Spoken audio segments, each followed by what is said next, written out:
Hello champs, I hope you all are doing great. So इस video में मैं आपके लिए लेकर आई हूँ the latest CBSE sample paper related to business studies. Like every year इस साल भी हम सभी सैम्पल पेपर्स डिस्कस करेंगे accountancy, economics and business studies से रिलेटेड, बिकॉज यू नो कि सैम्पल पेपर एक बहुत ही यूजफुल गाइडलाइन होती है both for the students and teachers to get an idea कि आपका फाइनल एग्जाम किस तरह का दिखाई दे सकता है।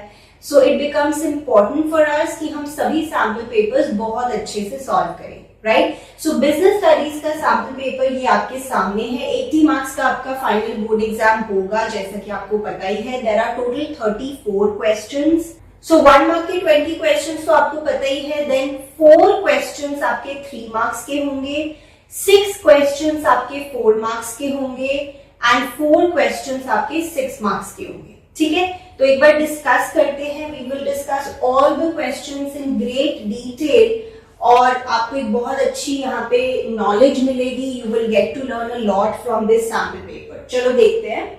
Here the newly appointed production manager of Sahib Limited, a firm manufacturing toys, Mr.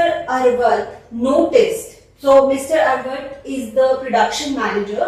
He noticed that the workers in the factory were not giving their best as the physical conditions in the factory were not good. He conducted an experiment to see the effect of improvement in the physical conditions in the factory on the performance of the workers. एक बार देखते हैं उन्होंने पूछा क्या है। They have asked for the nature of management. देखो, nature of management जब भी वो पूछें तो आंसर या तो होगा management as an art, management as a science, management as a profession. ठीक है, आगे देखते हैं यहाँ पर। So to see the effect of improvement in the physical conditions in the factory on the performance of the workers by providing adequate ventilation and water facilities, he observed that the fatigue level of the workers reduced. तो यहाँ पे production manager ने experiment किया है कि working conditions अच्छी नहीं थी, इसलिए परफॉर्मेंस भी अच्छी नहीं थी वर्कर्स की। तो एक ऑब्जर्वेशन की, एक एक्सपेरिमेंट किया। I think it's easy for you to tell कि आंसर क्या होगा। एक्सपेरिमेंट कहाँ करते हैं? साइंस में। So management as a science यहाँ पे सही आंसर है। ठीक है, चलो जल्दी से आगे बढ़ते हैं। यहाँ पर in the next question what have they asked for, अगर हम पहले क्वेश्चन की रिक्वायरमेंट पढ़ ले तो थोड़ा सा इजी हो जाता है, हमें एक डायरेक्शन मिल जाती है कि किस डायरेक्शन में हमें सोचना है, right. So here they have asked for the step in the organising process. There are 4 steps आपके माइंड में आ जाने चाहिए। Identification and division of work, departmentalisation, assignment of duties and establishing reporting relationships. तो जैसे ही आप रिक्वायरमेंट पढ़ेंगे आपके दिमाग में वो टॉपिक आ जाना चाहिए, फिर उससे रिलेटेड देखते हैं आंसर क्या होगा। So let us see. Jasmine Ahluwalia is the manager of an artifacts, museums, marketing team responsible for promoting exhibitions and events. In the previous season, she defined the total work of managing the events into graphic designing, registration inquiries, bill payments, etc. in order to facilitate specialization. To facilitate specialisation, ये हम पढ़ते हैं किसमें? Departmentalisation में। पहले काम को identify करो, उसको डिवाइड करो और फिर उस जो काम सिमिलर इन नेचर है उनको ग्रुप्स में डिवाइड कर दो, विच इज कॉल्ड डिपार्टमेंटलाइजेशन। ठीक है, however instead of allocating work she had assigned each team member the full responsibility of managing the promotion of an entire event. In spite of holding regular team meetings to take feedback, Jasmine found problems throughout the event season in the quality of graphic design, registration, inquiry, bill payments, etc. Now, क्या problem हो गई? अभी देखते हैं। For the upcoming event season, Jasmine has decided to divide these responsibilities on the basis of her observation of the areas in which the individual team members have excelled in the previous season and allocate the roles based on their skills and competencies. I think answer आपको यहाँ पे पता लग गया है। एक बार फिर से पढ़ो। Identify the step in the organizing process which was not performed properly in the previous season but has been duly performed for the upcoming season. जो पहले प्रॉब्लम हो गई थी अब उसको ठीक कर दिया गया है. तो यहाँ पे जैस्मिन ने अब क्या किया है, on the basis of skills and competencies लोगों को काम एलोकेट किया है, और ये हम पढ़ते हैं असाइनमेंट ऑफ ड्यूटीज में. Once the departments have been formed, each of them is placed under the charge of an individual. Jobs are then allocated to the members on the basis of their skills and competencies. जो जिस काम को करने में expert है उसे उस तरह का काम दिया जाए. There should be a proper match between the nature of the job and the skill of individual for effective performance. Right? तो यहाँ पे आंसर होगा असाइनमेंट ऑफ ड्यूटीज. ये वाला जो स्टेप है ये पहले ठीक से नहीं किया गया बट अब इसको ठीक से किया गया. एनसीईआरटी खोलो, कीवर्ड्स, की लाइंस मार्क करो. मैं हर वीडियो में आपको बताती हूँ, पूरी प्लेलिस्ट है आपके लिए कीवर्ड्स की, हिडन जेम्स की फ्रॉम बिजनेस स्टडीज. आप जरूर फॉलो करना, लिंक में प्रोवाइड कर दूंगी डिस्क्रिप्शन में, और आप देखना, आप खुद कहेंगे कि कितना बेनिफिट आपको मिला in solving the MCQs, in solving the case studies. ठीक है, so make sure to cover those. Then उसके बाद हमारा reason assertion वाला question है, देखते हैं what have they asked for. So assertion is financial planning aims at enabling the company to tackle the uncertainty in respect of the availability and timing of the funds. ये सही statement है. Financial planning में हम पढ़ते भी हैं quantum and timing of funds में, ये हमें हेल्प करता है कि फ्यूचर में कितने पैसों की जरूरत हो सकती है, किस टाइम पे पैसों की जरूरत हो सकती है. तो proper match is made between the two. Right, तो ये सही स्टेटमेंट लग रही है. आगे देखते हैं. Capital structure refers to the mix between owners and borrowed funds. ये भी सही है. कैपिटल स्ट्रक्चर क्या होता है, कितना पैसा इक्विटी से रेज करें, कितना पैसा डेट से रेज करें. इक्विटी यानी ओनर्स फंड्स और डेट यानी बोरोड फंड्स. तो ये भी सही स्टेटमेंट है. This is also true, this is also true, but ये डायरेक्टली रिलेटेड नहीं है. राइट, सो हम कहेंगे both assertion and reason are true, but reason is not the correct explanation of assertion. Right, I hope this is easy. आगे देखते हैं. Then we have, read the following statement. Statement 1 है secondary market directly promotes capital formation. नहीं, primary market directly promotes capital formation, क्योंकि primary market में पैसे सीधा company के पास आते हैं और कंपनी फिर उसको इन्वेस्ट करती है, तो that is direct capital formation. But secondary market में तो ट्रेडिंग होती है सिक्योरिटीज की, एक इंडिविजुअल से पैसे दूसरे इंडिविजुअल के पास जाते हैं, तो यहाँ पे डायरेक्ट कैपिटल फॉर्मेशन नहीं होती. ये फॉल्स हो गया. Then capital market deals in medium and long term securities such as equity shares and debentures. ये ट्रू स्टेटमेंट है. देखो एक बार रिवाइज करें, अगर फाइनेंशियल मार्केट दो तरह की होती है, राइट, मनी मार्केट और capital market. Capital market medium और लॉन्ग टर्म फंड्स के लिए है, money market short term funds के लिए है. ठीक है, तो ये ट्रू स्टेटमेंट है. तो हम कहेंगे statement 1 is false and statement 2 is true. So this is the right answer. चलिए आगे चलते हैं. Then choose the statement that correctly highlights the benefit of using external sources of recruitment. Now recruitment एक बहुत ही important topic है आपका staffing chapter में. What is recruitment? Searching for prospective employees and stimulating them to apply for jobs in the organization. जब भी एक question मैं आपको दिखा रही हूँ तो उससे रिलेटेड टॉपिक्स भी आपके रिवाइज हो जाएं, इसलिए ये मैं बातें कर रही हूँ. तो रिक्रूटमेंट के दो सोर्सेज होते हैं, internal source of recruitment, external source of recruitment. Internal source में हम बात करते हैं ट्रांसफर्स ऑफ प्रमोशंस की, और एक्सटर्नल सोर्स के लिए हमने एक निमोनिक बनाया है डीसीपी बेस्ड लॉ. इसमें टोटल 10 पॉइंट्स होते हैं. ठीक है, direct recruitment, casual callers, placement agencies and management consultants, recommendation of employees, advertising, then campus recruitment, employment exchange, labor contractors, advertising on television, web publishing. इसके क्या benefits हैं? Competitive spirit among the existing staff, पहला ही point सही हो गया। जब आप बाहर से भी लोगों को लेकर आते हो कंपनी में, बाहर से भी लोगों को हायर करते हो, तो जो एग्जिस्टिंग स्टाफ है उनमें कंपेटिटिव स्पिरिट आएगी कि भाई हमें अच्छा काम करना है, नहीं तो ये तो एक्सटर्नल सोर्स यूज कर रहे हैं, बाहर से नए लोग आ जाएंगे। ठीक है, आगे वैसे पढ़ लेते हैं। रिडक्शन इन एम्प्लॉइज टर्नओवर, नहीं ऐसा नहीं है। Helps in increasing employee satisfaction, ऐसा भी नहीं है। Develops a sense of security, नहीं। इनफैक्ट जो एग्जिस्टिंग एम्प्लॉइज है वो डिससैटिस्फाइड फील कर सकते हैं। ठीक है, तो ये कोई बेनिफिट नहीं है एक्सटर्नल सोर्स का। चलिए आगे देखते हैं। देन यहां पे आपसे पूछा है components of the business environment. तो जो डायमेंशंस है बिजनेस एनवायरनमेंट की वो 5 है। इसका भी हमने निमोनिक बनाया है SLEPT। So that is social, legal, economic, political, technological. कुछ बच्चे बोलते हैं economical, no that's a mistake. Economical, क्या ये डायमेंशन सस्ता है, इकोनॉमिकल है? No, you will say economic.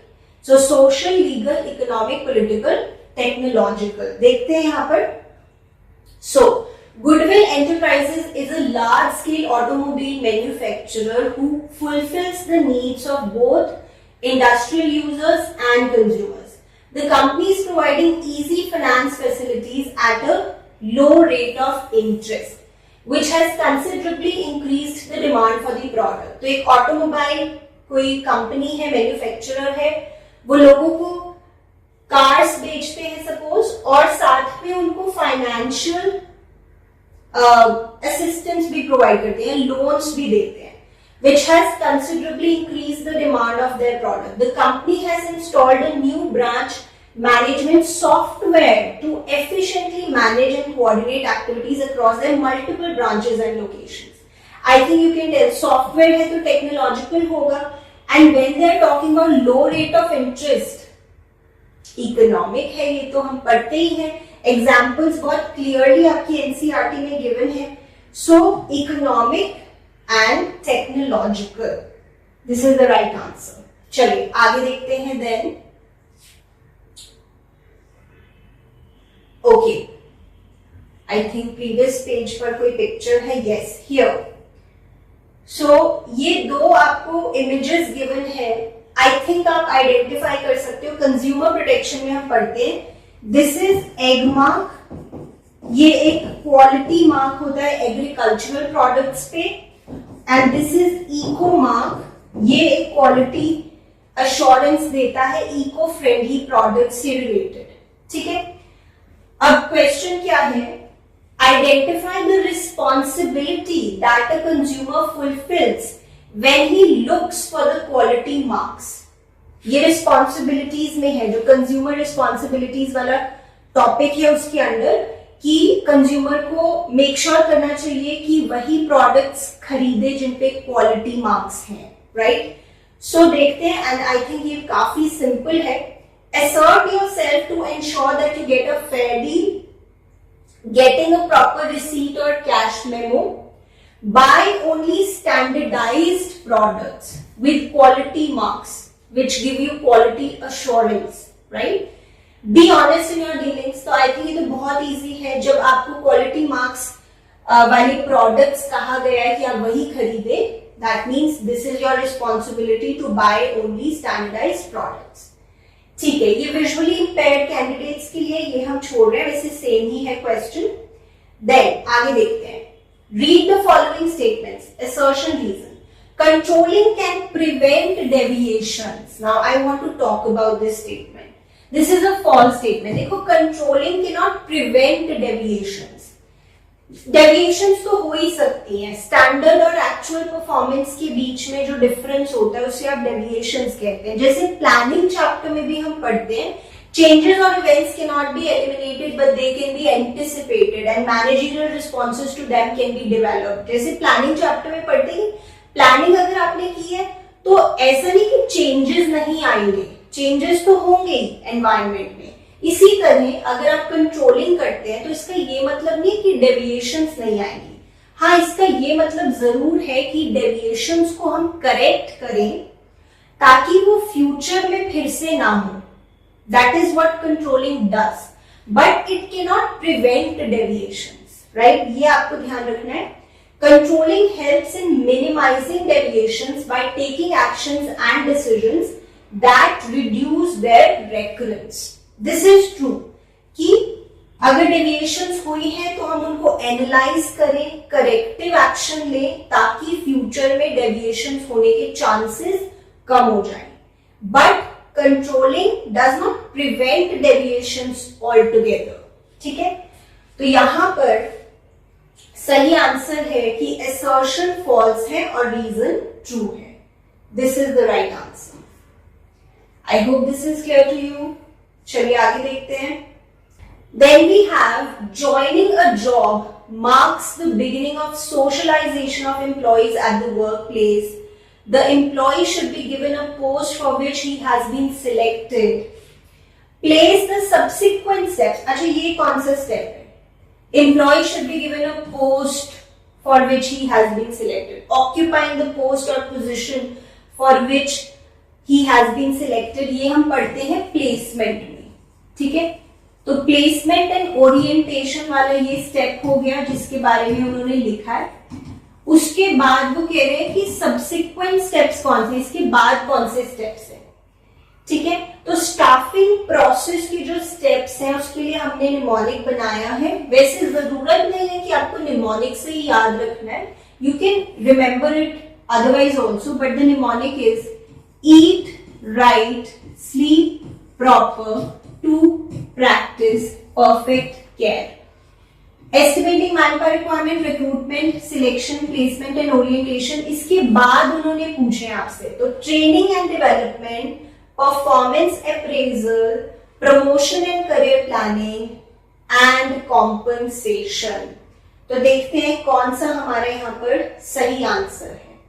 So this is the right answer, C. ठीक है, चलो आई होप दिस इज क्लियर. आगे बढ़ते हैं. देन यहां पर पूछ रहे हैं कंट्रोलिंग की सिग्निफिकेंस. तो सिग्निफिकेंस या importance of controlling accomplishing organisational goals, judging the accuracy of standards, improving employee motivation, facilitating coordination, efficient use of resources, ensuring order and discipline. Yes, ये सारे पॉइंट्स आपके माइंड में आने चाहिए. देखते हैं. Spice Works, a company providing financial services to its clients, is keeping a close check on the employees' activities by using biometric and retina scanning as modes of accessing the office premises in order to ensure greater security of information in the organization. आप employees की activities पे close check बना रहे हो ताकि कोई frauds ना हो, ताकि कोई डिसऑनेस्ट बिहेवियर ना हो, राइट. तो आई थिंक ये बहुत इजी है बताना. Controlling helps in ensuring order and discipline. ठीक है, और इसी से रिलेटेड अगर हम एक लिमिटेशन की बात करें, लिमिटेशन ऑफ कंट्रोलिंग, तो वो हो जाता है रेजिस्टेंस फ्रॉम एम्प्लॉइज. उनको नहीं पसंद कि हमेशा उन पे क्लोज चेक रखा जाए, जैसे उसमें सीसीटीवी का एग्जाम्पल दिया हुआ है. बट यहाँ तो उन्होंने सिग्निफिकेंस पूछा है, तो this is the answer. Controlling helps in ensuring order and discipline. चलिए आगे देखते हैं. Then identify the incorrect statement with respect to investment decision. तो आपको पता है 3 तरह के फाइनेंशियल डिसीजंस होते हैं: फाइनेंसिंग डिसीजन, इन्वेस्टमेंट डिसीजन और डिविडेंड डिसीजन. आपके फाइनेंशियल मैनेजमेंट चैप्टर में, जिस चैप्टर में बच्चों को बहुत प्रॉब्लम होती है, तो पूरी प्लेलिस्ट इस चैप्टर से रिलेटेड बहुत ही डिटेल्ड वीडियोस मैंने आपके लिए अपलोड किए हुए हैं. अगेन लिंक प्रोवाइड कर दूंगी डिस्क्रिप्शन में. मेक श्योर अगर आपको इस चैप्टर में कोई भी प्रॉब्लम है, if you cover those videos, तो that problem would be gone and you would love this chapter seriously. ठीक है, तो अभी टाइम है. फाइनेंशियल मैनेजमेंट चैप्टर आप पूरा डिटेल में कवर कर सकते हैं उन वीडियोस से. The first point, net working capital is the excess of current assets over current liabilities. ये ट्रू स्टेटमेंट है. करंट एसेट्स कितने ज्यादा है करंट लायबिलिटीज से, इन अ वे वही हमें वर्किंग कैपिटल बताती है. Current assets are those assets which get converted into cash within 1 year. ये भी ठीक है। Capital budgeting decisions are irreversible, ये भी ठीक है। ये बहुत बड़े डिसीजंस होते हैं, बहुत पैसे इसमें इन्वॉल्व होते हैं and they are kind of irreversible unless you spend a lot of money, तब फिर आप इनको रिवर्स कर सकते हैं, बट अदरवाइज हम इनको इरिवर्सिबल ही कहते हैं। Size of the assets, profitability and competitiveness are not affected by capital decisions। ये एक false statement है या incorrect statement है, यानी यही सही आंसर है, because ये लाइन तो बहुत इंपॉर्टेंट है। Again this is a key line, size of the assets, profitability and competitiveness are affected by the capital budgeting decisions, जो कि होते हैं लॉन्ग टर्म इन्वेस्टमेंट डिसीजंस। ठीक है, चलिए आगे देखते हैं। State Commission has the jurisdiction to entertain complaints where the value of goods and services paid as consideration is more than 1 crore but not more than 10 crore, right? अभी जो हमारा नया कंज्यूमर प्रोटेक्शन एक्ट है of 2019, district commission में हो गया where the value of goods and services does not exceed 1 crore, state commission में हो गया where the value of goods and services paid as consideration exceeds 1 crore but does not exceed 10 crore, और आपका national commission में हो गया where the value of goods and services exceeds 10 crore। ठीक है, very important, very easy.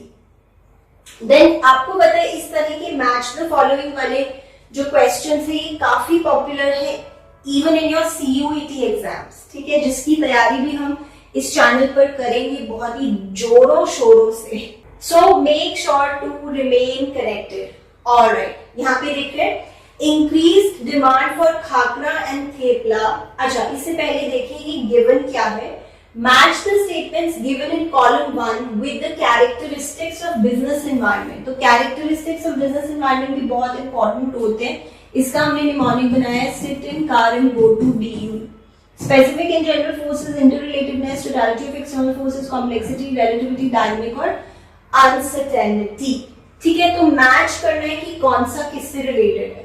Increased demand of khakra and thepla in the region of Gujarat as compared to Delhi region, ये तो definitely है relativity. आपकी book में भी example दिया है कि demand for saris is fairly high in India whereas it might be almost non-existent in let's say France.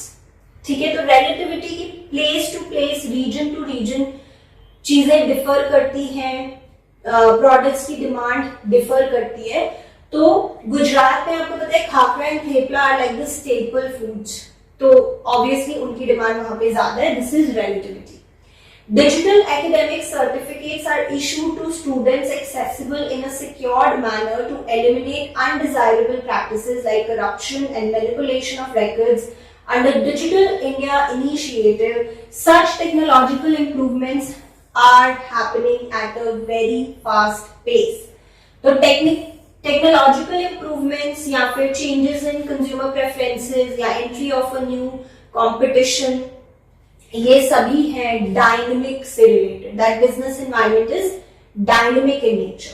Fashion market is facing both opportunities and challenges, therefore it is difficult to predict the future happenings as it is like क्यों या NCERT में difficult to predict the future happenings, मतलब कि business environment is uncertain. ठीक है, then a new government will result in changing government rules, fiscal policies, market conditions, etc. Now वैसे तो ये interrelatedness है, but let me talk about it। interrelatedness को मैं हमेशा कैसे समझाती हूँ कि अगर ये होगा तो इसका रिजल्ट ये होगा। मीनिंग जैसे यहाँ पे लिखा है कि अगर गवर्नमेंट चेंज होगी तो इससे पॉलिसीज चेंज होंगी और मार्केट कंडीशंस चेंज होंगी, गवर्नमेंट के रूल्स चेंज होंगे। ठीक है, तो if this happens then it will lead to this result, right. तो ये होता है इंटररिलेटेडनेस। तो अब हम मैच कर लेते हैं। A is matched with 3, B is matched with 2, C is matched with 1 and D is matched with 4। तो this is the right answer. कई बार क्या होता है बच्चे मन में तो सही मैच कर लेते हैं बट ऑप्शन मार्क करते हुए they miss the right answer और वो गलत आंसर मार्क कर देते हैं, तो बी केयरफुल। आगे चलते हैं।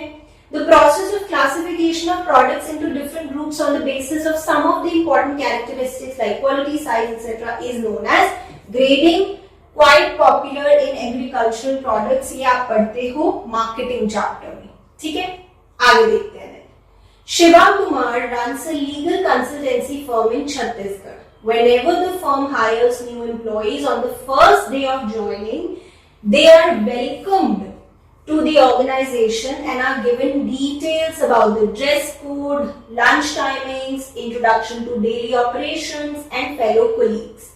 They are also familiarized with the organizational policies and procedures, emergency exits, evacuation procedure, etc.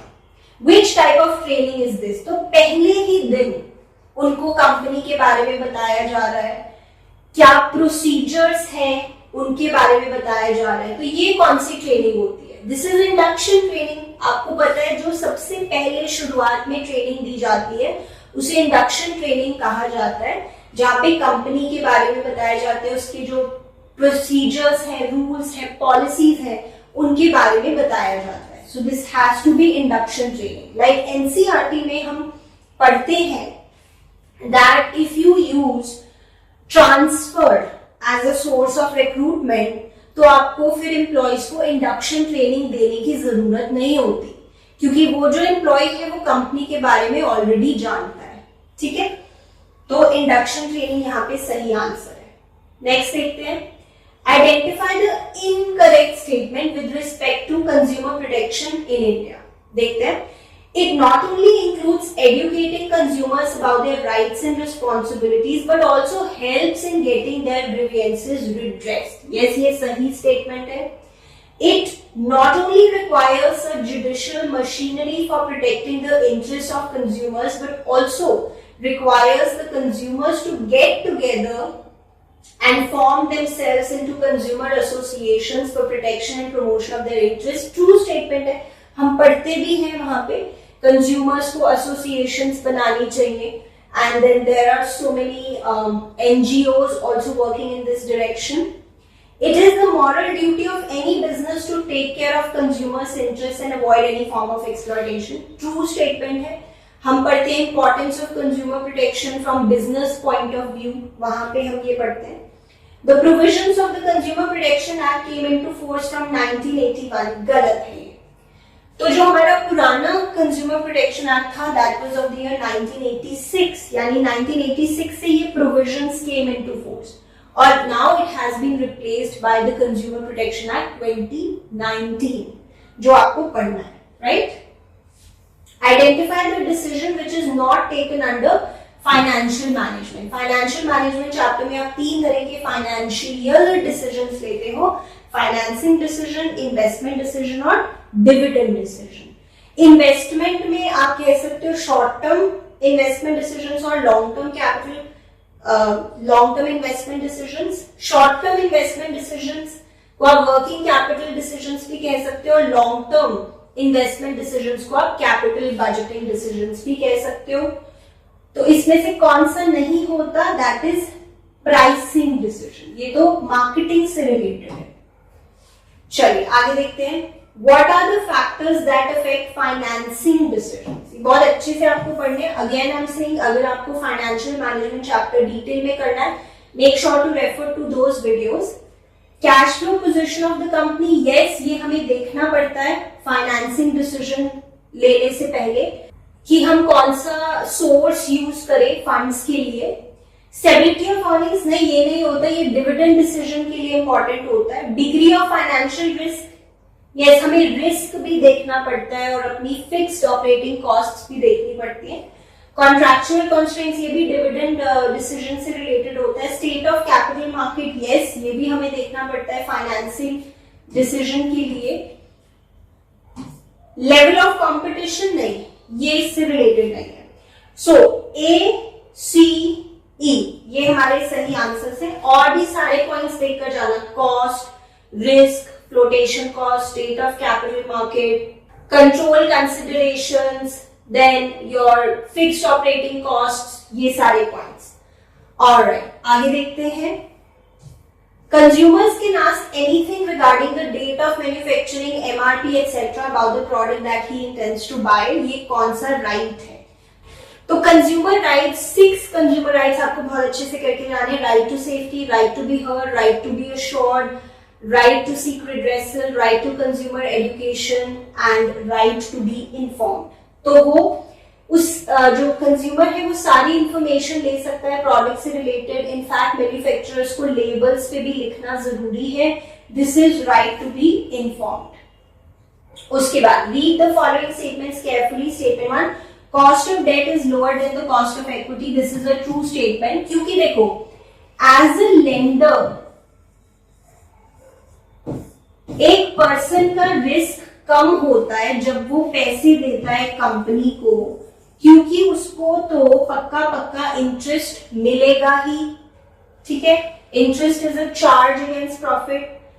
But अगर आप एक लेट्स से शेयर होल्डर हो तो आपका रिस्क ज्यादा है, क्योंकि आपको पता नहीं कंपनी से डिविडेंड मिले ना मिले, क्योंकि डिपेंड्स प्रॉफिट्स के ऊपर डिपेंड करता है। तो लेंडर का जो रिस्क है वो कम है और शेयर होल्डर का जो रिस्क है वो ज्यादा है।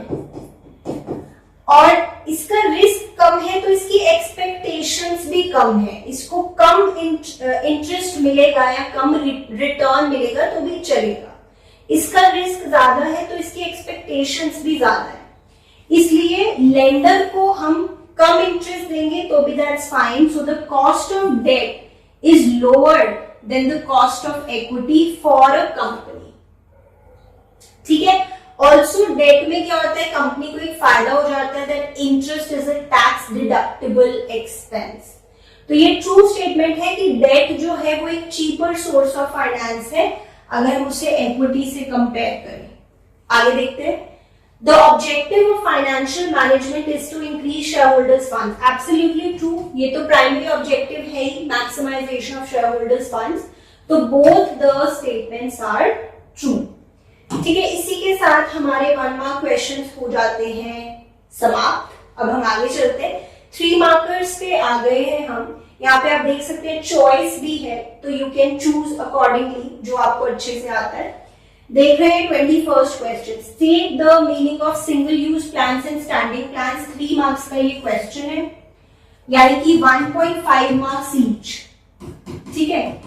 अब 1.5 मार्क्स में आप रफली 4 to 5 लाइन्स एक प्लान के बारे में लिख सकते हैं। जैसे single use plans 1 time activity के लिए होते हैं, mostly these activities don't recur, और इसकी ड्यूरेशन डिपेंड करती है प्रोजेक्ट पे, maybe for a day, a month, a week, जैसे ऑर्गेनाइजिंग अ सेमिनार, ठीक है। एग्जाम्पल्स लिख सकते हैं।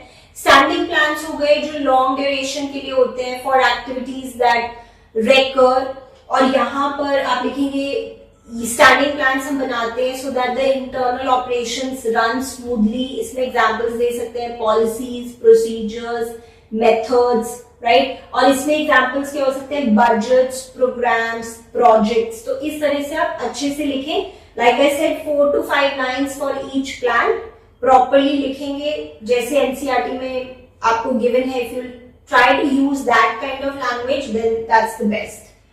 State how planning reduces creativity and leads to rigidity. तो ये भी आपकी लिमिटेशंस में गिवन है। Again 1.5 marks for each, 4 to 5 lines आप लिख सकते हैं एक पॉइंट से रिलेटेड। जैसे प्लानिंग में क्या होता है, plans are generally drawn by top management, usually rest of the members just implement these plans, तो they are not allowed to deviate from the plan. तो जैसे प्लानिंग रिड्यूसेस क्रिएटिविटी में आप लिख सकते हैं कि usually plans are drawn by top management and rest of the members just implement the plans, so they are not allowed to deviate from these plans, so much of the initiative or creativity inherent in them gets lost or reduced. So that is, it reduces creativity and it leads to rigidity. इसमें आप लिख सकते हैं once the plans are drawn then they decide the future course of action and managers may not be in a position to change them. This leads to rigidity. So they should be given some flexibility to change the plans if the circumstances have changed. ऐसे आप यहाँ पर लिख सकते हैं, right? चलो आगे चलते हैं. So explain the concept of leadership. Now you know leadership is one of the elements of directing. ठीक है, इसकी definition हम learn करते हैं. It refers to the process of influencing people so that they strive willingly to achieve the objectives. ठीक है, give two situations in which autocratic leadership style is most effective. आपको पता है 3 स्टाइल्स हैं, autocratic या authoritarian, democratic या फिर participative, और लेजिस्टर या फिर free rein leadership styles. Autocratic कब इफेक्टिव है? आपकी बुक में क्लियरली गिवन है 2 सिचुएशंस. पहली सिचुएशन जहां पे आपको प्रोडक्टिविटी अचीव करनी है. For example, in a factory, a supervisor is responsible for production on time and labor productivity. तो वो सिर्फ ऑर्डर्स देगा, वो किसी की सुनेगा नहीं, क्योंकि टाइम पे प्रोडक्शन कंप्लीट करनी है. और सेकंड, ऐसी सिचुएशंस जहां पे quick decision making is required, वहां पे भी आप ऑटोक्रेटिक लीडरशिप स्टाइल यूज करेंगे. ठीक है, आगे देखते हैं. Explain the concept of communication. Again, communication is one of the elements of directing. There are 4 elements of directing. Ship. ये क्या है? Communication, motivation, supervision, and you have leadership. So communication is the process of exchange of ideas, facts, feelings between or among people to reach common understanding. Communication is derived from a Latin word communis, which means common or common understanding. Meaning of formal and informal communication simple है. Formal communication में officially laid down channels use किए जाते हैं, example दे सकते हो. और informal communication में official laid down channels use नहीं किए जाते. 3 marks का ये है. 1 mark for the definition of communication, 1 mark for formal communication, 1 या 2 lines लिख दो, and 1 mark for informal communication. चलिए आगे देखते हैं. From the following information regarding Aditya Limited, which is in the business of manufacturing green tea, calculate ROI, return on investment, जिसका formula बहुत ही simple होता है. Basically it means कितने पैसे आपने कमाए डिवाइडेड बाय कितने पैसे आपने लगाए बिजनेस में इनटू 100. तो कितने पैसे आपने कमाए इज EBIT, कितने पैसे आपने लगाए इज टोटल इन्वेस्टमेंट इनटू 100. अगर आप चाहते हैं कि फाइनेंशियल मैनेजमेंट के न्यूमेरिकल से रिलेटेड मैं एक सेपरेट वीडियो लेकर आऊं, let me know in the comments. Okay, so EBIT is 15 lakh divided by total investment, आपका ये दोनों हो जाएगा डेट और इक्विटी, यानी 12 + 18 30 lakh. So we have 15 lakh divided by 30 lakh into 100, तो ये हमारा आ गया 50%, यानी जितने पैसे मैंने इन्वेस्ट किए उसका 50% मैंने फिर अर्न कर लिया है. 3 marks का ये क्वेश्चन है. They also want you to find out ICR, interest coverage ratio, जो आप अकाउंट्स में भी करते हो. The formula again is simple, EBIT divided by interest, मतलब किस अर्निंग में से आपको इंटरेस्ट देना है, कितने टाइम्स आप कवर्ड हो. इंटरेस्ट और लॉन्ग टर्म डेट है ये, तो ये होगा.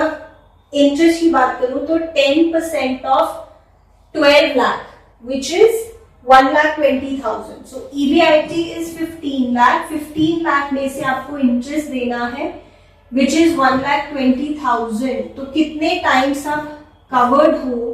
You are covered to the extent of 12.5 times. ठीक है, देख लो एक बार. चलिए आगे बढ़ते हैं. देन ये क्वेश्चन भी हमारा 3 marks का है. State the concept of business environment. यहाँ पे बिजनेस एनवायरनमेंट के बारे में हमें लिखना है. 1 mark. Identify and explain in what way a good understanding of business environment enabled Mr. Vivek Vaswani to improve performance of the enterprise. तो basically यहाँ पे इंपॉर्टेंस पूछ रहे होंगे कि अगर आप बिजनेस एनवायरनमेंट को अच्छे से अंडरस्टैंड करते हो तो कैसे परफॉर्मेंस इंप्रूव होती है. सो सिग्निफिकेंस ऑफ बिजनेस एनवायरनमेंट के पॉइंट्स में से कुछ आंसर होगा. Let us have a look. Mr. Vivek Vaswani, a foodpreneur, combined his passion for food with his entrepreneurial skills and started his innovative fast food outlet Ochil in 21. He had started his career as a food blogger and had noticed that numerous Indian consumers were looking for reasonable and pure vegetarian fast food options for dining out. I like the fact कि CBSE बहुत ही latest चीजें include कर रहा है case studies में. जैसे आपको पता है आजकल फूड ब्लॉगिंग का कॉन्सेप्ट कितना ज्यादा पॉपुलर है सोशल मीडिया पर, तो उसी तरह से उन्होंने केस स्टडी ड्राफ्ट की है which is interesting. The high end restaurants were not opted by many as they were exorbitantly priced. Though many global fast food chains were running across the country, yet not many outlets offered reasonable and healthy pure vegetarian fast food options to consumers. Ochil became a pioneer in offering a healthy and delicious variety of food. यहाँ से मुझे कुछ पता लग रहा है about the significance of business environment. I hope आप भी notice कर रहे हैं. What came as a surprise for consumers was that even without using onion or garlic in the pasta sauce, marinade and ketchup, the food could actually taste great. The company witnessed an increase in net profit of 26% in its second financial year and became a market leader. Alright, concept of business environment हमें state करना है. Business environment की आप definition लिख दो. It is the sum total of individuals, institutions and other forces that are outside the control of a business but that may affect its performance. ठीक है, ये हो गया 1 mark का. Then आपको significance लिखनी है. Business environment helps in identifying opportunities and getting the first mover advantage. उसने आइडेंटिफाई किया कि इस चीज की कमी है मार्केट में और उसने इस अपॉर्चुनिटी को यूज किया. ठीक है, सो अपॉर्चुनिटी इसके बारे में आप लिख सकते हो. Opportunities refer to positive trends in the environment and if you identify opportunities then you can take the first mover advantage and you will not lose the opportunities to your competitors. ठीक है, so this is easy क्योंकि लिखा भी था कि वो pioneer बन गया यानी first in this field, तो it is obvious कि first mover advantage की बात हो रही है. Alright, we have a look at the next question. यहाँ पर ये 4 mark का question है. अब क्या पूछ रहे हैं आपसे? Identify and explain the feature of management. तो feature of management आपका chapter 1 कैरेक्टरिस्टिक्स ऑफ मैनेजमेंट जिसका हमने निमोनिक बनाया है PMGGCID. देखते हैं feature of management discussed bye mister Agastya in his announcement. 1 mark का है तो एक फीचर आइडेंटिफाई करेंगे. Explain any 3 reasons that make management important to any organization. तो इंपॉर्टेंस ऑफ मैनेजमेंट कोई भी 3 पॉइंट लिख देंगे. There are total 5 points that we have in our NCERT. देखते हैं then. The general manager of a reputed organisation mister Agastya Lokhande made the following announcement at the annual general meeting of the company. When we think of a brand we think of reputation, but the reputation is made or broken by the quality of products and customer representation. If people are miserable, they can't give their best work and the brand suffers. उसके बाद, on the contrary, positive results can be observed if there is job satisfaction, effective and efficient functioning. ठीक है. Now features of management हमारे पास कौन कौन से? Management is pervasive, multi dimensional, group activity, goal oriented process, continuous, intangible force and dynamic function. Now यहाँ पर बात हो रही है कि अगर एम्प्लॉय सेटिस्फाइड नहीं है तो कुछ भी अच्छे से नहीं होगा. और रेप्यूटेशन की भी बात हो रही है which is goodwill. which is an intangible asset. तो आंसर है यहाँ पे management is an intangible force. You cannot see or touch management, but its presence can be felt in the way an organization works, where targets are met according to plans, where employees are happy and satisfied, and there is orderliness instead of chaos. Right? तो यहाँ पे बात हो रही है कि job satisfaction बहुत जरूरी है, एम्प्लॉइज का हैप्पी और सेटिस्फाइड होना बहुत जरूरी है, और यहाँ पे जैसे रेप्यूटेशन की भी बात हो रही है, which I told you is goodwill which is intangible. तो मैनेजमेंट को आप देख नहीं सकते, टच नहीं कर सकते, बट इसकी प्रेजेंस को आप फील कर सकते हैं.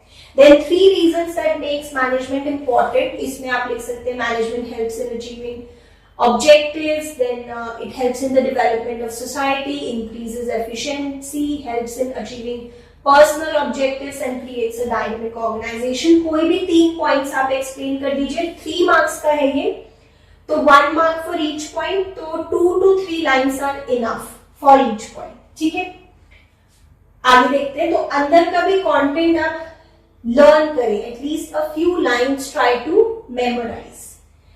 In order to streamline the selection procedure, ये हमारा 4 mark का क्वेश्चन है, चॉइस है हमारे पास.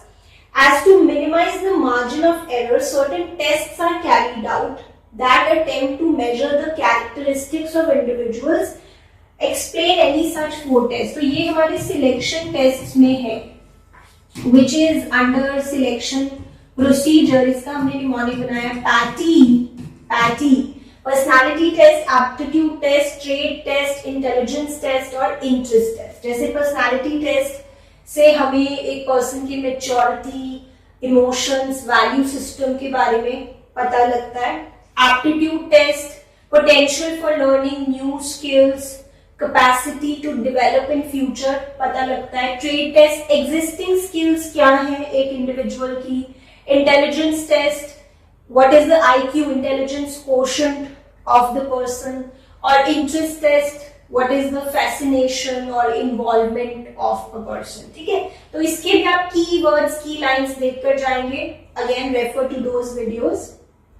ये हमारा हो गया 1 mark for each test. सारे नहीं लिखने, आप कोई भी 4 लिखेंगे out of 5.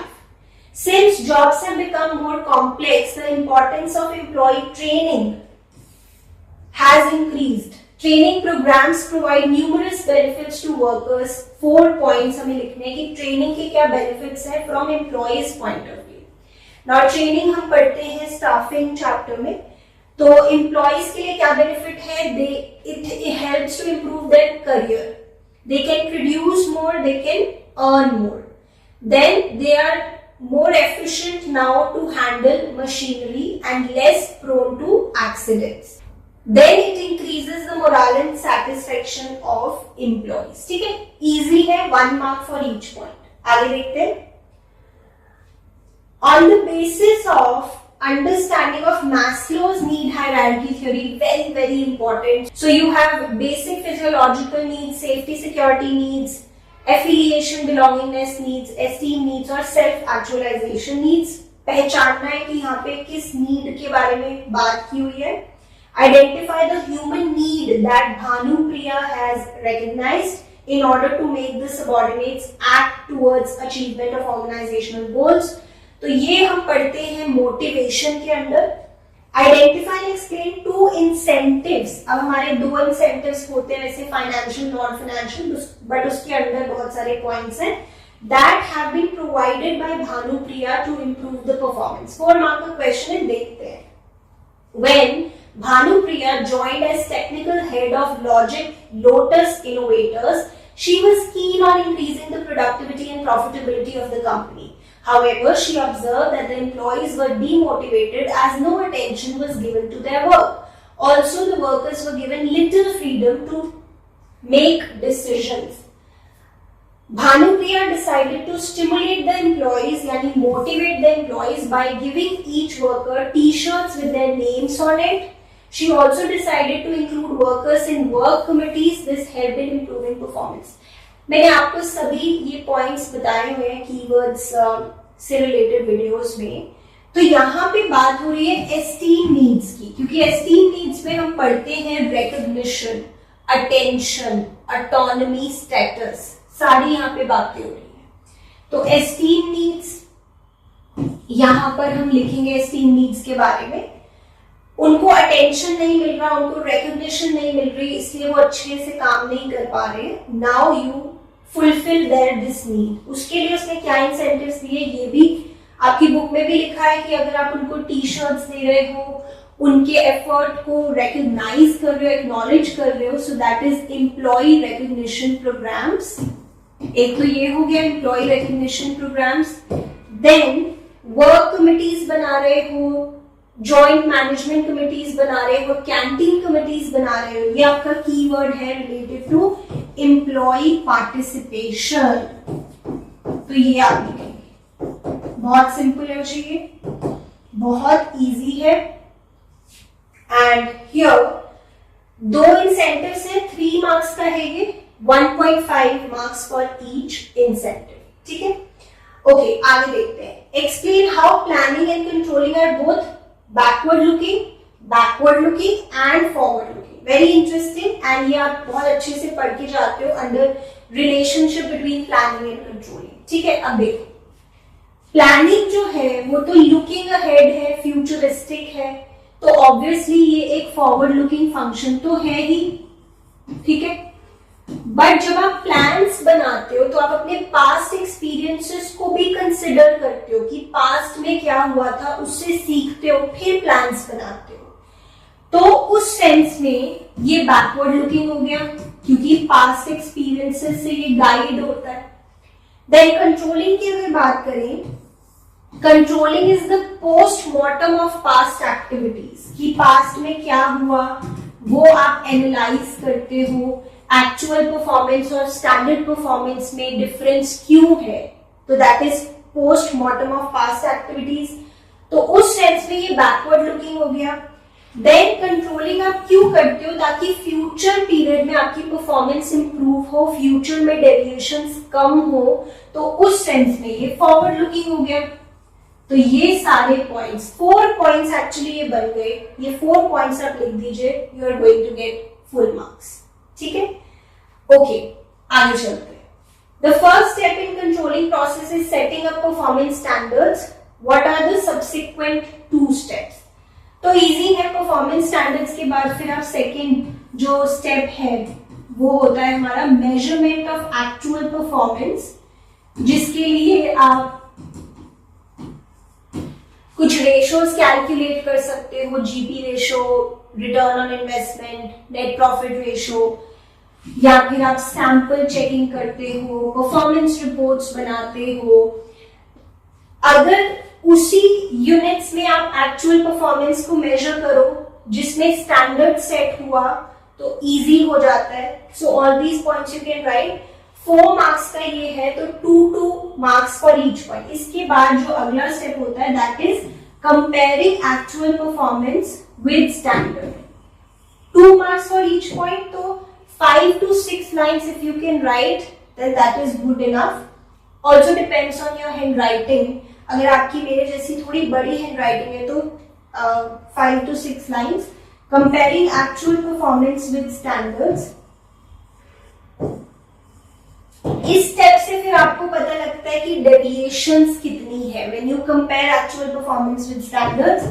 Again, अगर standards quantitative terms में होते हैं तो इजी हो जाता है कंपैरिजन करना। ठीक है, फिर आप कुछ एग्जांपल दे सकते हो कि फॉर एग्जांपल अगर हमें वर्कर्स की प्रोडक्टिविटी देखनी है और इसके लिए हमने स्टैंडर्ड सेट किया था कि वो कितनी यूनिट्स बनाते हैं इन अ वीक, तो एक्चुअल परफॉर्मेंस फिर कंपेयर करना इजी हो जाएगा। ठीक है, इस तरह से you will frame your answer. चलिए आगे देखते हैं। देन इस क्वेश्चन में क्या पूछा है, let us see. Here they have asked,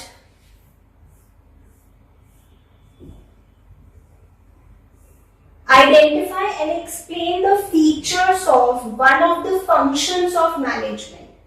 ठीक है, one of the functions यानी कि planning, organising, staffing, directing, controlling. पहले तो फंक्शन देखना होगा, फिर उसके फीचर्स हमें आइडेंटिफाई करने होंगे। 4 मार्क का ये क्वेश्चन है, तो 4 फीचर्स हम आइडेंटिफाई करने की कोशिश करेंगे. लेट अस सी. पहले तो फंक्शन भी देखना पड़ेगा कौन सा है. So, when Chandrasekhar Shukla returned to India after completing a certificate course in food quality assurance and quality control from the Netherlands, he was convinced that he would fulfill his grandfather's dream of converting their 58-acre land into a fertile farm. He started by setting out specific goals and laid down related activities to be performed to achieve the goals. Soon he launched his own company, Food and Agribusiness Solutions Private Limited. He sought to ensure that the future events effectively meet the best interest of the company. He prepared an annual statement for the production and sales based on sales forecasting. I think function तो हमें यहाँ पे पता लग रहा है. He noticed that the farmers grew only paddy due to which land remained idle for the subsequent 8 to 9 months of the year. He identified and assessed various alternatives through which farms could be utilized for the remaining months of the year.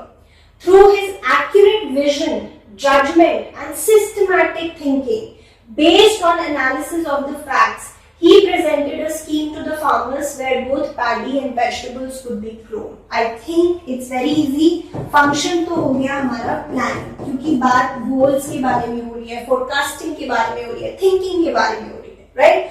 अब इसके features हमें बताने हैं जो यहाँ पे mentioned है, और ये भी बहुत इजी है.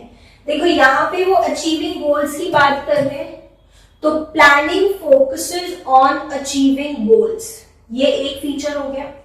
ठीक है, उसके बाद फोरकास्टिंग की बात कर रहे हैं, ये आपके एनसीईआरटी में लिखा है, फोरकास्टिंग की बात हो रही है, तो that means planning is futuristic. उसके बाद वो कई तरह के ऑल्टरनेटिव्स असेस कर रहा है, तो प्लानिंग इन्वॉल्व्स डिसीजन मेकिंग, जहां पे आपके सामने कई ऑल्टरनेटिव्स हैं और फिर उनको इवैल्यूएट करके आपको डिसीजन लेना है. Then systematic thinking, logical thinking, judgement, that is planning is a mental exercise. ये सभी फीचर्स हो गए प्लानिंग के. एक बार फिर देख लो. Planning focuses on achieving goals, planning is futuristic, planning involves decision making, planning is a mental exercise. चलिए आगे चलते हैं. Then now give 4 points of difference between personal selling and advertising. बहुत इजी है, आपके मार्केटिंग चैप्टर के end में given है. 4 पॉइंट्स बताने हैं. Advertising impersonal form of communication होता है, पर्सनल सेलिंग पर्सनल फॉर्म होता है. एडवर्टाइजिंग में आप बड़ी मार्केट को काफी जल्दी कवर कर सकते हो, यहाँ पे आपको बहुत टाइम लगता है. यहाँ पे कॉस्ट पर पर्सन कम होता है, यहाँ पे कॉस्ट पर पर्सन बहुत ज्यादा होता है. देन एडवर्टाइजिंग में आपको डायरेक्ट फीडबैक नहीं मिलता, यहाँ पे आपको डायरेक्ट फीडबैक मिल जाता है. यहाँ पे जो मैसेज है वो एक स्टैंडर्डाइज मैसेज है, बट यहाँ पे फ्लेक्सिबल होता है, मैसेज को चेंज कर सकते हो according to the requirement of the other person. ठीक है, इस तरह से आप 4 पॉइंट्स लिखेंगे. Quite easy. ये 4 मार्क्स का हो गया. चलिए आगे देखते हैं. Identify the regulatory body which has been highlighted above. Okay, interesting. State 3 objectives of the regulatory body and 2 functions that are performed for the development of the securities market. वैसे बिना क्वेश्चन पढ़े भी हम आंसर दे सकते हैं, क्योंकि regulatory body तो securities market में एक ही है, but we would again read it एक बार. It was established by the government of India on 12th April 1988, as it is given in NCERT में, as an interim administrative body to promote orderly and healthy growth of the securities market and for investor protection. But इसको statutory status मिला था 1992 में, और SEBI Act भी आया था 92 में, which is कि उसको एक statutory status मिला था through an act of parliament. तो किस बॉडी के बारे में बात हो रही है? SEBI, securities and exchange board of India. इसके 3 ऑब्जेक्टिव्स लिखने हैं, बुक में 4 मेंशन्ड है, तो अच्छे से ऑब्जेक्टिव्स आप पढ़ के जाएंगे. Also the functions. ऑब्जेक्टिव्स में आप लिख सकते हैं to regulate and develop a code of conduct, to protect the interest of the investors, particularly individual investors, to regulate the securities market, to promote their orderly functioning, and to prevent trading malpractices. ठीक है, उसके बाद इसकी जो functions है वो भी बहुत इंपॉर्टेंट है। 3 इसकी मेन कैटेगरीज है, रेगुलेटरी फंक्शंस, डेवलपमेंट फंक्शंस और प्रोटेक्टिव फंक्शंस। बट उन्होंने कहा है डेवलपमेंट के अंडर 2 फंक्शंस बताओ। तो डेवलपमेंट फंक्शंस में 2 पॉइंट्स, जैसे training of intermediaries, then conducting research and publishing information which is useful to the participants in the capital market, then undertaking measures to improve the capital market by using a flexible approach। तो अच्छे से मुझे functions आप देख कर जाए सेबी के। उसके बाद देखते हैं फंक्शनल और डिविजनल स्ट्रक्चर में डिफरेंस बताना है और बेसिस आपको गिवन है, तो डिफरेंसेस को भी अच्छे से पढ़ के जाए। 6 मार्क्स का क्वेश्चन आया और देखो एक डायरेक्ट क्वेश्चन आ गया, कोई केस नहीं है यहाँ पर। और 6 मार्क के जो क्वेश्चंस हैं उसमें आप देख सकते हैं 32 क्वेश्चन में और 34 क्वेश्चन में देयर इज अ चॉइस, ठीक है। और इससे जो पहला क्वेश्चन था 31 वो भी 6 मार्कर था, तो 4 6 मार्कर्स हैं जिसमें 2 में चॉइस है 2 में नहीं। चलो देखते हैं फॉर्मेशन। फंक्शनल स्ट्रक्चर, इसकी फॉर्मेशन बेस्ड होती है ऑन फंक्शंस, डिफरेंट फंक्शंस, और इसकी फॉर्मेशन बेस्ड होती है प्रोडक्ट्स पे। स्पेशलाइजेशन, फंक्शनल स्पेशलाइजेशन और ऑक्यूपेशनल स्पेशलाइजेशन, यहाँ पे product specialisation. Responsibility, it is difficult to fix responsibility on a department but here it's easier to fix responsibility। Managerial development यहाँ पे डिफिकल्ट होती है, यहाँ पे इजी होती है क्योंकि यहाँ पे जो डिविजनल हेड है उसको सभी डिपार्टमेंट्स की नॉलेज हो जाती है। कॉस्ट, यहाँ पे ड्यूप्लीकेशन नहीं होती, हेंस इकोनॉमिकल, यहाँ पे ड्यूप्लीकेशन होती है तो कॉस्टली है। कोऑर्डिनेशन, अगर मल्टी प्रोडक्ट कंपनी की बात करें और अगर आप फंक्शनल स्ट्रक्चर यूज कर रहे हो वहां पे तो कोऑर्डिनेशन डिफिकल्ट हो जाएगी और यहाँ पे कोऑर्डिनेशन इजी होती है बिकॉज सारे डिपार्टमेंट्स एक पर्टिकुलर प्रोडक्ट से रिलेटेड एक जगह पे होते हैं, ठीक है। So you will prepare this answer nicely. आगे देखते हैं। Delegation helps a manager to extend his area of operations। Now delegation और decentralization में बच्चे बहुत कंफ्यूज होते हैं। मैं ऑलरेडी एक वीडियो बना चुकी हूँ कि आप केस स्टडीज में कैसे आइडेंटिफाई करेंगे डेलीगेशन और डिसेंट्रलाइजेशन के बीच में, बट अगर उसका अपडेटेड वर्जन आप देखना चाहते हैं तो again let me know in the comments. ये एज इट इज लाइन आपकी बुक में गिवन है, extend his area of operations as without it his activities would be restricted to only what he himself can do। तो इस statement को use करके आप बताओ कि डेलीगेशन कैसे हेल्प करती है ऑर्गेनाइजेशन को इन अचीविंग ऑब्जेक्टिव्स। तो बहुत इजी हो गया। इंपॉर्टेंस ऑफ डेलीगेशन आपको बताना है जिसका हमने निमोनिक बनाया है, फ्लाइंग बी मेक्स हनी, ठीक है। Facilitates growth, then better coordination, employee development, effective management, motivation of employees and basis of management hierarchy। तो इसमें से आप जैसे ये 6 मार्क का क्वेश्चन है, यहाँ पे आप सारे पॉइंट्स एक्सप्लेन कर दीजिए, 2 to 3 lines for each point, ठीक है। चलिए आगे चलते हैं। देन यहाँ पे क्या पूछा है, again it's a 6 marker, on the basis of the understanding of concepts of scientific management. तो जो टेलर के प्रिंसिपल्स या टेक्निक्स है उसमें से कुछ यहाँ पे गिवन होगा। Identify and explain the techniques. अच्छा बता ही दिया है कि टेक्निक्स में से बताना है, जैसे method study, time study, motion study, fatigue study, differential piece wage system, standardisation, simplification, ठीक है। Used by Leena and Kushagra to improve the performance of the employees। देखते हैं। Leena has been appointed as the operations manager। Now I want to say कि please ये भी देख लो कि operations manager कौन से लेवल ऑफ मैनेजमेंट पे होता है। इंपॉर्टेंट क्वेश्चन बनता है, मिडल लेवल पे होता है। In a small trading company dealing in garments with growing online sales, the company has recently rented space in a warehouse to store garments and mail out orders। In order to take over the responsibilities of order fulfillment, Leena promotes an associate, Kushagra, to the post of inventory and order fulfillment supervisor। Kushagra has been given the task to assess whether it is best to process orders as they come in or let them accumulate and then to process them in batches. He concludes, वैसे I think she होना चाहिए, that accumulating and then processing them in batches is the best way of fulfilling orders in order to minimize cost and maximize customer satisfaction. तो वो देख रहे हैं कि हमें कैसे काम करना चाहिए, ये मेथड यूज करें या ये मेथड यूज करें। The answer is method study, क्योंकि काम को करने का एक बेस्ट तरीका होता है और आपको स्टडी और एनालिसिस करके वो बेस्ट तरीका जानना है, समझना है। तो उनके सामने ऑप्शंस थी कि ये मेथड यूज करें कि जैसे जैसे ऑर्डर्स आ रहे हैं वैसे वैसे उन्हें प्रोसेस करें, या थोड़े ऑर्डर्स अक्यूमुलेट हो जाए, इकट्ठे हो जाए, फिर उन्हें प्रोसेस करें। तो this is method study and let me tell you, आप अभी एनसीईआरटी खोलो और देखो, I will show you. Method study में ये लिखा हुआ आपको मिलेगा, minimising cost and maximising the quality and satisfaction of the customer. ठीक है, यहां से भी हमें पता लग रहा है। आगे देखते हैं। Through several readings, Leena finds that the standard time taken from the placement of order to the delivery of garments for a batch of 100 pieces is 72 hours. This helped her to determine the labor cost. So this is time study. To know the standard time taken to perform a well-defined job. फिर इससे आपको ये भी पता लगता है कि इतना टाइम लगना है तो इतने वर्कर्स हमें चाहिए और उनको इतने पैसे देने होंगे, तो this is the labour cost.